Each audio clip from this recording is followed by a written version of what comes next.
High বন্ধুরা, আমি আজকে ভালো করে একটুখানি করেছিলাম। আমি নিজেই বিছানা করছিলাম, মা পড়াচ্ছে, আমি নিজেই বিছানা করছিলাম। এই যে একটা সামনে পুতুল দিয়ে দিয়েছিলাম, আর বাইরে রোদ উঠেছে দেখুন।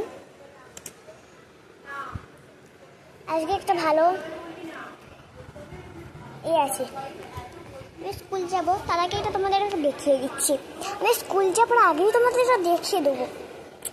এই যে একটা পুতুল বসালাম সামনে, মেয়ে বলে টুটুল, টুটুলের নাম হলো টুটুল, তার নাম হলো এই যে ভালোই রয়েছে। বাড়ি কিন্তু মার পড়া থেকে একজনের ব্যাগ সামনে রাখা আছে। তার ঝিমগুলো কামড়াইছে আমার বাবাকে। একদিন ছিল ডিউটি সেটে আনলাম, ডিউটিতে আমরা আবার চলে এসেছি একটা ভিডিওতে। Tata bye bye. একটা ভিডিও বলছি তোমাদেরকে। এই যে কি সুন্দর রোদ উঠেছে, আর ভালোই দেখুন। আমি এখানে টাটা, আমি এখানে আছি।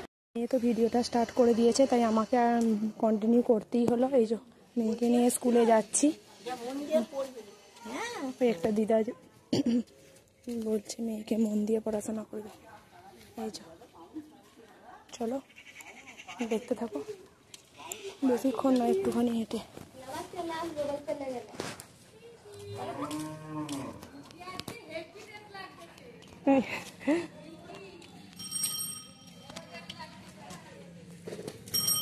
এখানে মা কালীর মন্দির আছে আমাদের পাড়াতে। চলো ভিডিওটা দেখতে থাকো তো। মেয়েকে স্কুলে দিয়ে চলে এসেছি অনেকক্ষণ, রান্নাও শুরু করে প্রায় শেষের দিকে। এই যে মাছ দিয়ে কচু দিয়ে একটু তরকারি করেছি, ফুটছে এখনও। আর এখানে করেছি মাছের ডিম দিয়ে মাছ দিয়ে ঝাল, আর ঢেঁড়সের ঝাল, আর মুসুর ডাল। তো দেখো ভিডিও কেমন লাগে। আর মেয়ে তো ভিডিও করেছে, কিছু মনে করো না, ও শুরু করেছিল। কেমন হয়েছে জানি না, ভুল কিছু বললে, যা পেরেছে মুখে। আমি অত ক্যামেরার সামনে এসে কথা বলতে পারি না, তবুও সাহস করে বলেছে। চলো, বাইরে বৃষ্টি পড়ছে,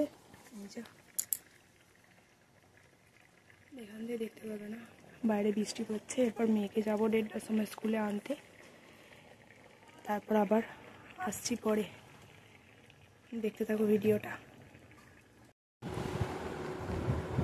এখন ঘড়িতে বাজে 9:30 বেজে গেছে, আর এবার ব্লগটা শেষ করতে হবে। সারাদিন টুকটাক করে ভালো করে সব কিছু দেখাতে পারিনি। এই যে মেয়েও শুয়ে আছে, শরীরটা বললাম সন্ধ্যাবেলা খারাপ। তারপর ডক্টরের কাছে গিয়ে ওষুধ নিয়ে এলাম। ঘুমিয়ে পড়েছিল একটু, আজকে আর পড়তে বসতে পারেনি। এই যে খাতায় কাজ লিখে রাখছি, লিখে রাখি, সকালে উঠে একটু লিখবে। আমিও সকালে পড়াতে বসবো, ও লিখবে। এবার মেয়েকে তুলবো, তুলে একটু খাওয়াবো, নিজেরাও খাবো। Good night. ভিডিও কেমন লাগলো প্লিজ কমেন্টে জানাবে। জানি সব সারাদিনের কাজ সবটা দেখাতে পারিনি, যেটুকু হয়েছে মানে পেরেছি। জানি একটু একটু আস্তে আস্তে এরকম করেই হয়তো হবে। সবাই পাশে থাকলে, সাপোর্ট করলে একদিন ঠিকই পারবো এগিয়ে যেতে। ভালো থেকো সবাই, সুস্থ থেকো। চলো, শনিবার থেকে মেয়ের পরীক্ষা, শনিবার সোমবার 2 দিন পরীক্ষা আছে। পরীক্ষার আগেই শরীরটা একটু খারাপ হয়ে গেল, তাই খাতায় কাজ লিখে গেছি। গুড নাইট, ভালো থেকো।